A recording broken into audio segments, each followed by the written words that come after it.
안녕하세요. 사연을 부탁해입니다. 오늘의 사연을 소개하겠습니다. 남편과 저는 20대 후반에 결혼을 했습니다. 물론 지금은 제가 회사를 그만뒀지만 그때는 같은 회사를 다녀서 종일 같이 일을 하다 보니 서로에게 의지하게 됐고, 그러다 보니 조금은 이르다면 이른 결혼을 했습니다. 남편은 둘째고 위로 아주버님이 한 분 계신데요. 남편과 아주버님은 성격이 비슷한 반면 외모는 많이 다른 편입니다. 남편은 아버님을 닮아서 까무잡잡한 피부에 골격 자체가 굵은 반면 아주버님은 하얀 피부에 꽃미남 느낌이 나는 그런 얼굴입니다. 거기다 남편도 그렇고 아주버님도 그렇고 둘 다 키도 큰 편이다 보니 아주버님은 대학 때부터 인기가 어마어마했다고 합니다. 결혼 전 시댁에 인사를 다녀온 뒤 놀란 채 남편에게 물었어요. 둘이 형제인데 많이 다른 것 같아. 형은 엄마를 닮았고 나는 아버지를 닮았거든. 근데 그렇게 달라 보여? 전체적인 이목구비는 비슷한 것 같기도 한데 풍기는 이미지는 전혀 다른 것 같아. 아무래도 우리 형이 훨씬 더 잘생겼지. 그동안 아주버님한테 치이면서 살았던 모양으로 남편이 약간은 씁쓸한 표정으로 물었습니다. 글쎄, 나는 선우씨 같은 스타일이 더 좋아서 아주버님이 특히 더 잘생겼다는 생각은 안 들어. 그냥 취향이 다른 거 아닐까? 내 눈에는 선우씨가 훨씬 잘생겨 보이는걸? 그렇지 않고서야 내가 선우씨랑 결혼한다고 했겠어? 제가 진심을 담아 말을 하자 남편 입가에 미소가 번졌습니다. 정말이야? 그럼 정말이지.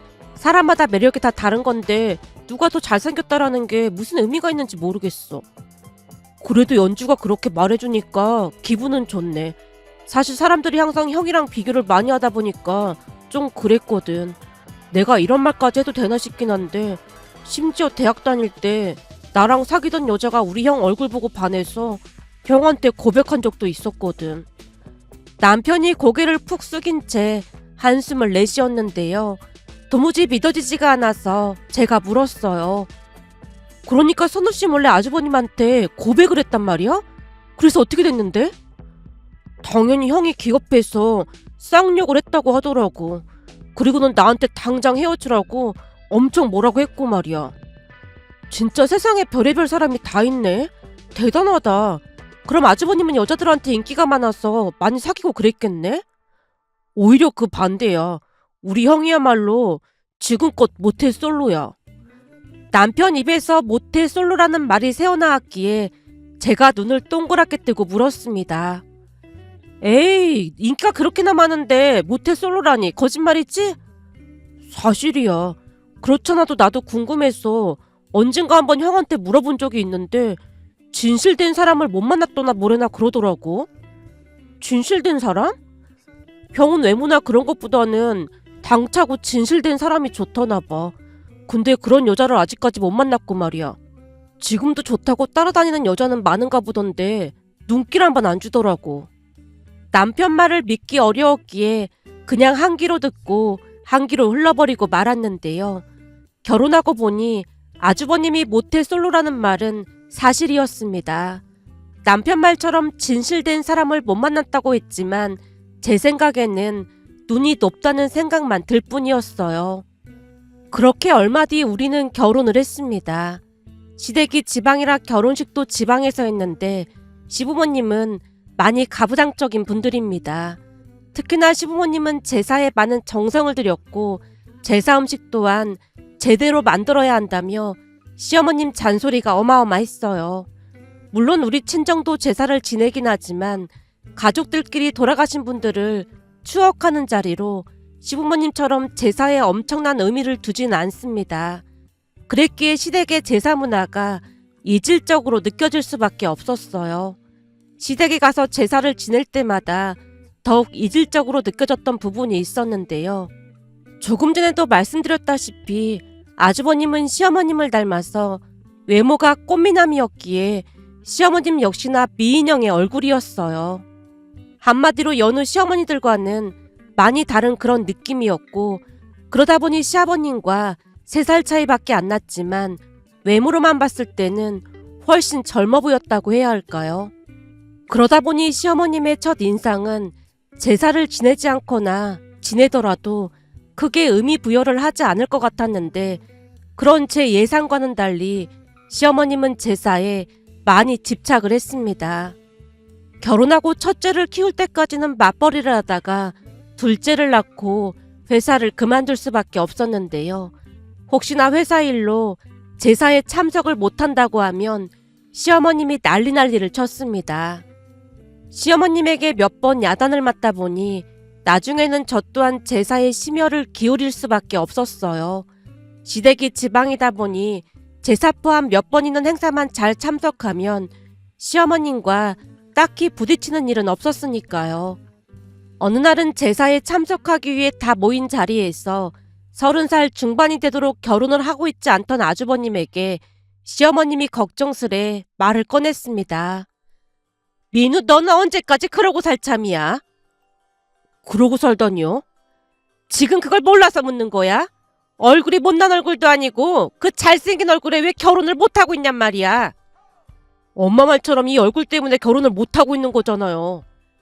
얘가 잘생긴 얼굴을 가지고 그게 무슨 소리야? 그러니까요. 제 얼굴이 너무 튀다 보니까 여자들이 제 얼굴만 보고 좋다고 하잖아요. 그러다 보니 괜찮은 사람을 아직 못 찾았어요. 저도 재수 씨처럼 속이 꽉 찬 사람을 만나서 결혼하고 싶거든요.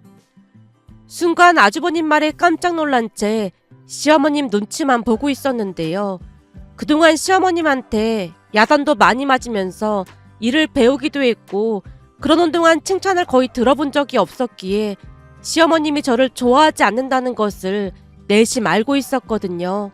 그 와중에 아주버님이 갑자기 제 칭찬을 했으니 제 딴에는 많이 놀랄 수밖에요.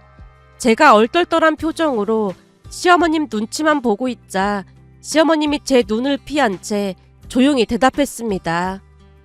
하긴 우리 둘째가 요즘 애들 같지 않고 속이 꽉 차긴 했지. 제 말이 그 말이에요. 근데 주변에는 온통 속이 빈 사람들이 너무 많은 것 같아요.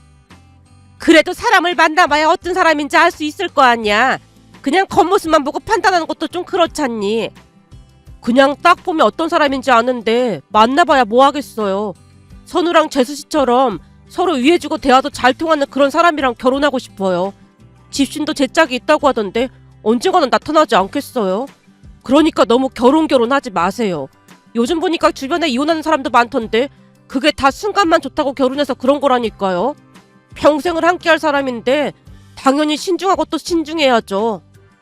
아주버님이 단호한 목소리로 또박또박 말을 하자 시어머님도 더 이상 반박하지 못한 채 그저 긴 한숨만 내쉴 뿐이었습니다. 그런데 그 뒤 1년 정도가 지난 어느 날 퇴근 후 집에 들어온 남편이 들뜬 목소리로 입을 뗐습니다. 여보, 드디어 형이 결혼할 사람을 데리고 온대. 정말? 드디어 운명의 상대를 찾은 모양이네? 그런가 봐. 다음 달 첫째 주 토요일에 본가로 데리고 온다고 하니까 우리도 내려가 봐야 할 것 같아. 아마 곧 엄마가 당신한테도 연락할걸? 그럼 당연히 내려가 봐야지. 근데 진짜 잘 됐다. 제가 진심으로 축하의 말을 했는데요. 사실 아주버님이 워낙 좋은 분이었던지라 예비 형님도 좋은 분일 것임에 틀림이 없었으니까요. 그렇게 얼마 뒤 약속 날짜가 돼서 전날 미리 시댁으로 내려갔는데요. 다음날 아주버님과 예비 형님이 들어오는 모습을 보며 많이 놀랄 수밖에 없었습니다. 아주버님이 워낙 동안이긴 했지만 그냥 딱 봐도 아주버님보다 나이가 많이 어려 보였으니까요. 시어머님 또한 예비 형님의 모습에 조금 놀랐는지 멈칫한 채 집으로 들어오는 예비 형님을 뚫어져라 바라봤는데요. 살면서 그런 이목구비는 처음 봤다고 할 정도로 예비 형님은 상당히 예쁜 얼굴이었습니다. 그러면서 역시나 아주버님이 눈이 높아서 그동안 결혼을 못했구나라는 생각에 웃음이 새어나오기도 했습니다. 저뿐만 아니라 가족 모두 넋이 나가 있자 아주버님이 당황한 표정으로 물었어요. 아니 다들 표정이 왜 그래요? 저기 근데 예비 며느리 나이가 대체 어떻게 되는 거니? 나이 차이가 너무 많이 나는 거 아니니? 사실 6살 차이가 나는데 우리 소희가 워낙 어른스러워서 나이 차이 많이 나는 것도 잘 모르겠어요. 아니 그럼 우리 둘째가 나이가 더 많은 건데 참 난감하게 됐네. 시어머님이 제 눈치를 살폈는데요. 시어머님 말씀처럼 아주버님과 6살 차이가 났고 남편과는 4살 차이, 그리고 저랑은 3살 차이가 났거든요. 그러니까 제가 나이 많은 동서가 되는 거였기에 어쩌면 조금은 불편할 수도 있겠다 싶었지만 그것도 하기 나름이었기에 제가 급히 입을 뗐습니다. 어머님, 난감할 게 뭐가 있겠어요. 그래도 동서인 네가 나이가 더 많으면 좀 그렇지 않겠어? 아니에요. 불편할 거 없어요. 제가 다시 강조하면서 손사래를 쳤지만 시어머님 얼굴에 걱정이 가득해 보였습니다. 그런데 모두의 걱정과는 달리 예비 형님과 대화를 해보니 속이 꽉 찬 사람임을 알 수 있었는데요. 아주버님 말처럼 나이 차이가 많이 난다는 생각도 들지 않았고 대화도 나름 잘 통했습니다. 성격도 좋아서 가족들과도 금방 친해졌고요. 나중에는 서울로 올라온 뒤 몇 번 더 만나기도 했지만 역시나 참 착하고 예의 바른 사람이라는 생각이 들었습니다. 어느 날은 아주버님과 예비 형님을 만나고 온 뒤 남편이 조심스레 말을 꺼냈습니다. 형수님 말이야, 다행히 괜찮은 것 같지? 그러게, 사실 나도 조금 걱정했었는데 만날수록 좋은 분인 것 같아. 형님 볼 때마다 아주버님이 여지껏 결혼 안 한 이유를 알겠더라니까. 얼굴도 예쁘고 성격도 좋고 그 정도면 진짜 완벽하잖아. 둘이 같이 앉아있는 모습 보니까 선남 선녀가 따로 없더라니까. 근데 형님 볼 때마다 나도 관리를 좀 해야 하는 게 아닌가 싶어. 내가 너무 나이 들어 보이지? 아니거든요. 당신 지금도 예쁘니까 그런 생각하지 마. 내 눈에는 형수님보다 훨씬 예쁘거든. 말이라도 그렇게 해주니까 고맙네. 라며 둘이서 한동안 대화를 나눴는데요. 예비 형님과 맞존대를 하며 지냈기에 저 또한 불편할 게 전혀 없었으니까요. 성격도 좋아서 시부모님과도 문제될 게 없어 보였고요. 그렇게 형님과 아주버님은 축복 속에서 결혼식을 올렸습니다. 결혼식 날 두 사람의 아름다운 모습을 보고 다들 입을 다물지 못했으니까요. 특히나 순백의 웨딩드레스를 입은 형님의 모습은 하늘에서 천사가 내려온 듯한 느낌마저 들었습니다. 결국 결혼식이 끝나고 난 뒤 친척 한 분이 시어머님에게 질투 어린 말을 건넸어요. 내가 지금껏 결혼식을 그렇게나 많이 다녀봤는데 진짜 선남 선녀가 따로 없네. 특히나 맏며느리가 어쩜 그리도 예쁠 수가 있어. 근데 얼굴이 너무 예쁘면 조용할 날이 없다고 하던데 피곤한 일도 많을 것 같네. 형님, 남의 잔치에 와서 그게 무슨 말이에요? 동서도 알다시피 그동안 민우한테 여자들이 좀 많이 꼬였어. 물론 민우야 한눈 팔고 그런 성격이 아니니까 걱정이 없겠지만 맏며느리가 예뻐도 너무 예쁘잖아. 저러면 일이 안 생길래 안 생길 수가 없다니까. 거기다 나이도 6살이나 차이가 난다며. 지금이야 신혼이라 좋아서 별 문제 없겠지만 시간이 지나봐. 얼굴이 저렇게 예쁜데 남자들이 가만 놔두겠어? 형님, 지금 결혼식에 와서 그걸 말이라고 하는 거예요? 순간 이성을 잃은 시어머님이 버럭하자 친척분도 당황한 것인지 바로 사과를 했어요. 아니 그러니까 내 말은 동선의 맏며느리가 너무 예쁘다 그 말인 거지. 저렇게 예쁜 사람이 제사나 그런 걸 챙기기나 하겠어. 둘째가 그랬으면 차라리 나았을 텐데 맏며느리가 그러니 나중에 제사밥 얻어먹긴 힘들겠다. 그 말을 하는 것뿐이잖아. 근데 요즘 젊은 사람들이 제사 지내주고 그러겠어. 그냥 해본 말이니까 너무 신경 쓰지 말라고. 라며 친척분이 급히 발걸음을 재촉하는 모습을 보다가 남편에게 조용히 물었어요. 여보, 저분은 누구라고 했지? 먼 친척인데 원래 시기 질투 그런 게 좀 많은 편이야. 아무래도 형이랑 형수님 보고 질투나서 그런 것 같은데 하루 이틀도 아니고 엄마는 저런 걸 왜 예민하게 받아들이는지 모르겠네. 남편이 답답하다는 듯이 한숨을 내쉬었습니다. 그렇게 결혼식이 끝난 뒤 형님과 아주버님이 신혼여행에서 돌아온다는 소리에 다시 시댁으로 향했는데요. 식사하고 과일을 준비하던 중 역시나 시어머님이 형님을 앉혀놓고 말했습니다. 그때도 말했지만 니들끼리만 잘 살면 우리는 다 괜찮으니까 둘이 아끼면서 잘 살도록 하고, 혹시 들었는지 모르겠지만 우리 집은 집안 행사가 그렇게 많지 않으니까 그 제사랑 명절 그리고 우리 생일 정도만 챙기면 될 거야. 제사 날짜랑은 네 동서가 잘 알고 있을 테니까 물어봐서 챙기면 된다. 우리 집에 제사가 많은 것도 아니고 2번밖에 없으니까 꼭 챙겼으면 좋겠구나. 네, 잘 챙기도록 노력하겠습니다. 형님 말이 끝나자마자 아주버님이 대화에 끼어들었어요. 엄마, 소희가 전업주부도 아니고 회사 다니는데 시간이 안 되면 제사에 못 내려올 수도 있어요. 제사가 많은 것도 아니고 1년에 딱 2번 있는 건데 그걸 못 챙긴다는 건 말이 안 되는 소리지. 역시나 시어머님이 단호한 목소리로 쐐기를 박듯 말을 하자 아주버님이 다시 말대꾸를 하려고 했지만 형님이 조용히 말렸습니다. 사실 그때까지는 시어머님과 형님에게 무슨 큰 문제가 발생할 것 같진 않았어요. 하지만 첫 제사에 기가 막힌 일이 일어났습니다. 우선 제가 제사 1달 전에 형님에게 먼저 전화를 했어요. 형님, 다음 달 마지막 주 수요일이 할아버님 제사예요. 미리 말씀은 드려야 할 것 같아서요. 네, 알겠어요. 저도 내려가 보려고 노력은 해보겠지만 말일에는 조금 바쁠 수가 있어서 시간을 한번 봐야 할 것 같아요. 근데 어머님께서 제사를 엄청 강조하시는 것 같던데 일 때문에 못 내려가도 화를 내실까요? 이런 말씀 드려도 될지 모르겠지만 저도 결혼 직후에는 맞벌이 했었거든요. 그러다 보니까 어느 날은 회사 일 때문에 못 내려간다고 연락드렸더니 노발대발 어찌나 화를 내시던지 일 끝내고 부랴부랴 내려간 적도 있었어요. 시부모님께서 이상하게 제사에 많이 집착하고 엄청 중요하게 생각하시는데 아마도 형님이 맏며느리다 보니까 더욱더 압박을 할 수도 있을 것 같아요. 사실 저만 내려가서 음식해도 큰 문제는 없거든요. 그럴 것 같았어요. 암튼 가능하면 제사 참석해보도록 노력해볼게요. 라며 형님이 전화를 끊었는데요. 그때까지도 대수롭지 않게 생각하고 말았습니다. 그런데 제사를 앞둔 며칠 전 형님에게서 또다시 전화가 왔습니다. 동서, 혹시 시댁에 언제 내려가실 거예요? 전날 점심때쯤 내려갈 것 같아요. 그때도 말했지만 저도 내려가려고 했는데 회사에서 갑자기 출장이 잡혔지 뭐예요. 다른 사람을 보내보려고 했는데 마땅한 사람이 없다 보니까 제가 가야 할 것 같더라고요.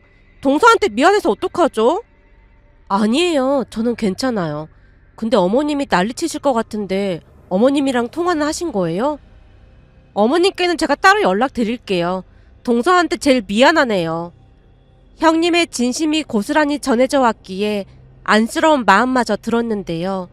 보나마나 시어머님이 한바탕 난리를 칠게 뻔해 보였으니까요. 그렇게 또다시 시간이 지나 제사 전날이 되었는데 새벽부터 초연정이 울려서 놀란 눈으로 인터폰을 봤더니 형님이 서 있는 게 아니겠어요. 형님, 출장 간다고 했잖아요. 이것만 전해주고 가려고 들렀어요. 이게 뭐예요? 아무리 생각해봐도 동서한테 너무 미안해서 제가 전이랑 갈비찜 좀 만들어봤어요. 네? 형님이 직접이요? 들어보니까 전이랑 갈비찜이 손이 제일 많이 간다고 하길래 조금이나마 덤이 되고 싶어서 어제 거의 밤을 새다시피 했어요. 형님, 이렇게까지 안 하셔도 되는데. 사실 제가 나이도 어리다 보니까 나름 신경이 많이 쓰이더라고요. 그래도 맏며느리인데 그 역할은 해야 할 것 같아서 할 수 있는 걸 해온 것 뿐이에요. 그리고 어머니께 연락은 드렸는데 화만 내셔서 제대로 통화도 못했어요. 출장 간다고 말한 거예요? 네, 말씀드렸는데 그냥 막무가내로 화를 내시더라고요. 다른 건 잘 모르겠는데 어머님이 제사에 이상하게 집착을 하시더라고요. 저도 남편한테 들은 얘기인데 시댁 근처에 자주 가는 무속인이 있다는데 그 무속인이 조상 제사를 제대로 안 지내면 집안이 폭삭 망한다는 말을 했던 모양이에요. 그 뒤부터는 제사에 엄청 집착을 하신다네요. 근데 무속인 말만 듣고 그러는 건 좀 아니지 않나요? 저도 남편한테 그런 말을 하긴 했는데 남편 말로는 시댁 친척 중에 한 분이 혼자 사시다 돌아가신 분이 계시다는데 그 제사를 할아버님께서 꼭 챙기신 모양이에요. 그런데 할아버님이 돌아가시고 난 뒤 안 챙기기 시작했다는데 그 뒤부터 이상하게 시아버님이 사고가 나질 않나 아주버님이 다리를 다치질 않나 자꾸만 이상한 일이 생기다 보니까 시어머님이 그 무속인을 찾아갔던 모양이에요. 물론 무속인은 그 조상이 제밥을 못 얻어먹어서 화를 내는 거라고 했다네요. 그때부터 시부모님이 제사에 집착을 하기 시작했고요. 근데 그때 시어머님이 1년에 제사가 2번이라고 했잖아요. 그 친척분 제사는 시부모님 2분이서 간단하게 지내신다고 했거든요. 그러니까 우리는 할머님, 할아버님 제사만 챙기면 되는 거죠. 1년에 2번밖에 없다 보니까 저는 어머님 따라서 그냥 챙기고 있었어요.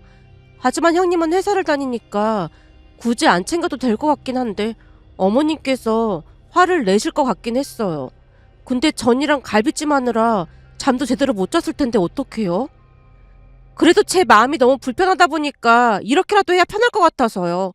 저 혼자 한 건 아니고 그이도 옆에서 열심히 도왔어요. 혹시 내려가면 어머님께 말 좀 잘 해주세요. 형님의 마음 씀씀이에 큰 감동을 받을 수밖에 없었기에 그날 시댁에 내려가자마자 시어머님에게 말했습니다. 어머님, 이거 형님이 잠도 못 자고 만들어서 새벽에 가지고 왔더라고요. 그럴 시간에 내려와서 제사 지내는 거 배워야지. 첫 제사부터 빠진다는 게 말이 되는 소리야?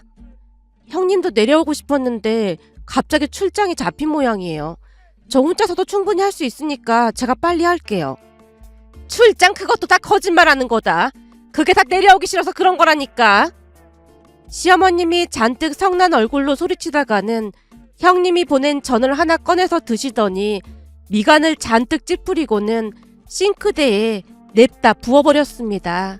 그 모습에 남편이 화들짝 놀란 채 외쳤어요. 엄마, 지금 뭐 하는 거예요? 제사 음식은 정성이 잔뜩 들어가야 하는 법인데 제사 음식을 이따위로 하는 게 말이나 되는 소리야? 그래도 만든 사람 성의가 있는데 그렇게 버리면 어떡해요? 남편이 시어머님을 말렸지만 시어머님은 들은 척도 하지 않았습니다. 결국 형님이 해온 전과 갈비찜은 맛도 못 본 채 그대로 음식물 쓰레기통으로 직행했고 제사가 끝나고 집으로 돌아오던 중 남편에게 조용히 말했어요. 여보, 형님이 주신 전이랑 갈비찜 어머님이 버리셨잖아. 그거 아주버님한테 절대 말하지 마. 알면 엄청 기분 나쁠 거야. 당연하지. 근데 내가 보기엔 엄마가 너무 심했어. 나중에 형수님한테 된통 당하지 않을까 몰라. 형님도 엄청 착해 보이던데 설마 그러려고. 형이 언젠가 한번 말한 적 있잖아. 형수님이 평소에는 순한 양이지만 뭔가 수틀리면 아무도 못 말린다고. 내가 보기엔 엄마가 저기서 멈춰야 할 텐데 걱정이야. 근데 당신도 알다시피 엄마가 그 조절을 잘 못하잖아. 어제도 형수님이 보낸 음식 버리는 것 봐봐. 아마도 곧 폭풍우가 몰아칠지도 몰라. 남편이 어찌나 심각한 표정으로 말을 하던지 더 이상 대꾸하지 않았습니다.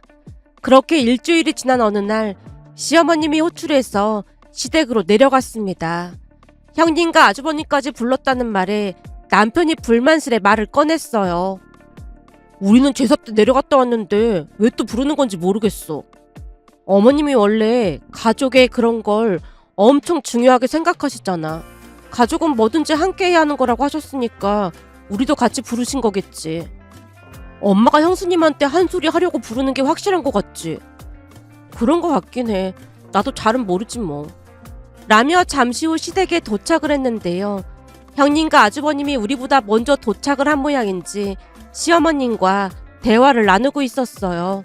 우리가 집 안으로 들어가자 시어머님이 불만스레 말을 꺼냈어요. 네가 맏며느리니까 제사에는 꼭 참석을 하라고 했어 안 했어? 맏며느리가 안 오는 바람에 내가 네 일까지 쇠가 빠지게 했잖니? 어머님, 그래서 제가 전이랑 갈비찜 해서 보내드렸는걸요? 제사 음식을 누가 그따위로 하니? 원래 제사 음식이라는 건 정성이 들어가야 하는 거다. 근데 어디서 대충 해서 제사 음식을 만들어 보내? 어머님, 그거 대충 한 거 아니고 제 나름대로 밤새도록 정성 들여 만든 음식이에요.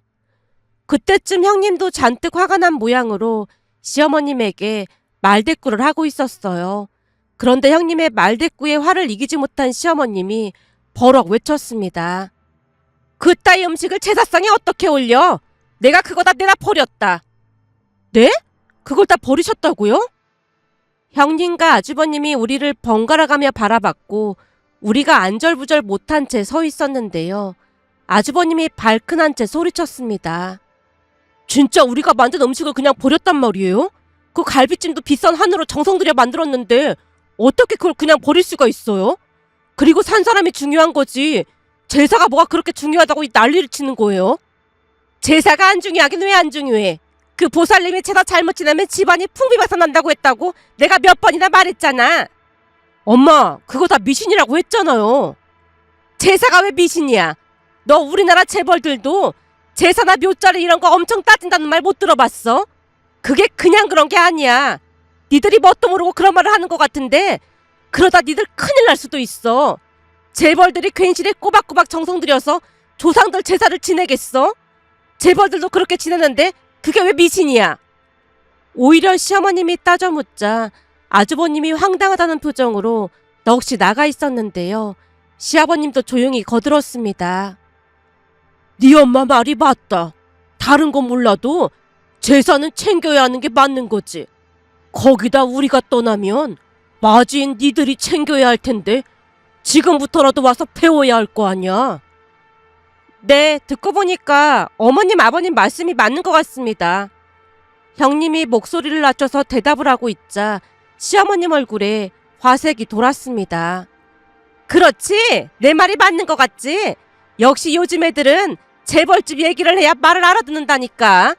조금 전에도 말했지만 재벌들도 다들 지내는데 그게 미친일 리가 없잖니. 그러니까 앞으로는 제사에 꼭 참석하도록 해라. 네, 알겠습니다. 그럼 제가 재벌집들은 어떻게 제사 지내는지 잘 배워오겠습니다. 역시 우리 맏며느리가 보통 똑똑한 게 아니라니까. 그래, 네 말대로 재벌들은 어떻게 제사를 지내는지 잘 알아오렴. 다음 제사부터는 제가 알아서 할 테니까 걱정하지 마세요.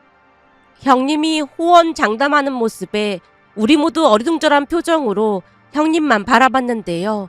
별일 아니라는 듯 형님이 싱긋 웃었습니다. 그 일은 그렇게 마무리가 됐지만 집으로 돌아오는 길에 남편이 물었어요.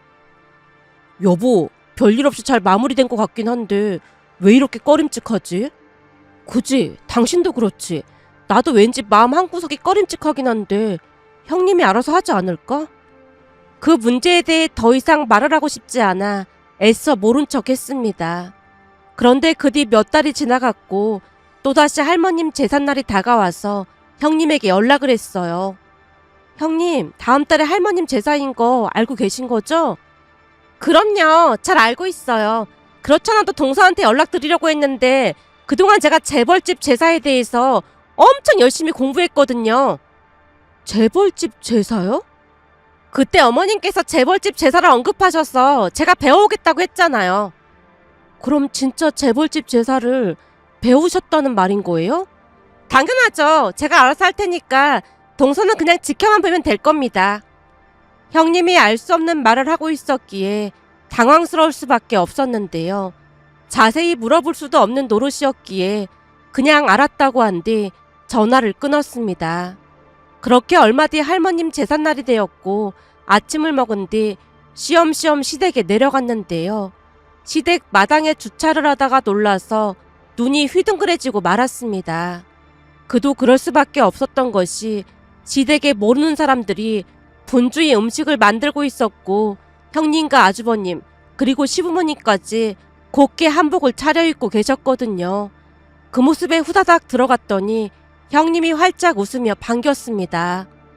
어서 와요. 동서랑 서방님도 방에 가서 한복으로 갈아입고 오세요. 한복이요? 네, 제가 확인해보니까 재벌집에서는 제사 지낼 때 한복을 입고 지낸다고 하더라고요. 근데 이분들은 누구세요? 이분들은 재벌과 같은 부잣집 제사 지낼 때 도움을 주시는 분들이라고 하셔서 제가 비싼 돈 주고 어렵게 모셨어요. 모시기 얼마나 힘들었는지 모른다니까요. 네? 제사 도와주시는 분들이요? 맞아요. 어머니께서 재벌과 제사 예법을 배워오라고 하셔서 제가 열심히 알아왔잖아요. 근데 어머니 말씀처럼 재벌들은 뭐가 달라도 다르더라고요. 그러니까 서방님이랑 동서도 얼른 옷 갈아입고 나오세요. 그 순간 시부모님 얼굴을 살폈더니 이미 사색이 되어 있었습니다. 제가 한복을 갈아입고 나와서 형님에게 물었어요. 형님, 이제는 뭘 해야 하는 거예요? 동서는 저기 저분들 일하는 거 옆에서 지시만 해주면 될 것 같아요. 나머지는 일하시는 분들이 알아서 하실 거예요. 아, 그래도 뭐라도 해야 하지 않을까요?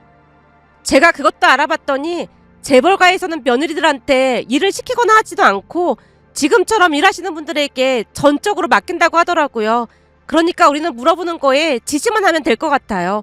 어머님께서 전체적으로 총괄을 맡아주실 거예요. 그렇죠, 어머님? 그렇긴 한데 이건 너무 심한 거 아니니? 심하다니요? 어머니께서 제사가 엄청 중요하다고 재벌과 제사를 배워오라고 하셨잖아요. 매년 이렇게 제사 지내면 돌아가신 할머님 할아버님께서 후손들의 정성이 갸륵하다고 만복을 내려주시지 않겠어요? 이렇게 한 몇 년만 지내면 우리도 재벌 되는 거 순식간이라니까요. 아무리 그래도 우리가 지금 재벌도 아닌데 이렇게 많은 사람들을 쓸 게 뭐가 있어. 그리고 이 재료값이 다 얼마인 거니? 조상님 제사인데 당연히 예를 갖춰서 최선을 다해야 하는 게 맞는 거죠. 두 분은 그냥 재벌될 생각만 하고 계시면 됩니다.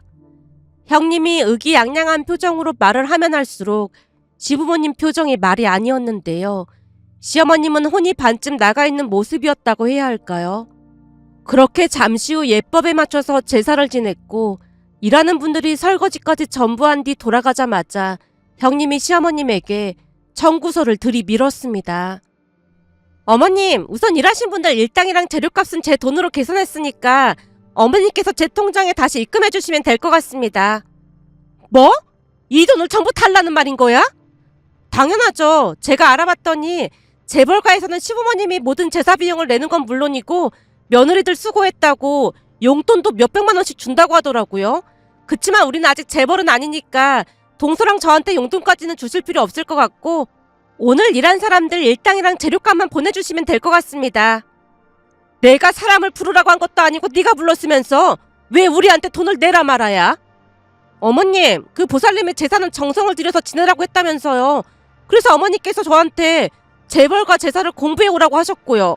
열심히 공부해서 그렇게 한 건데 왜 화를 내시는 거예요?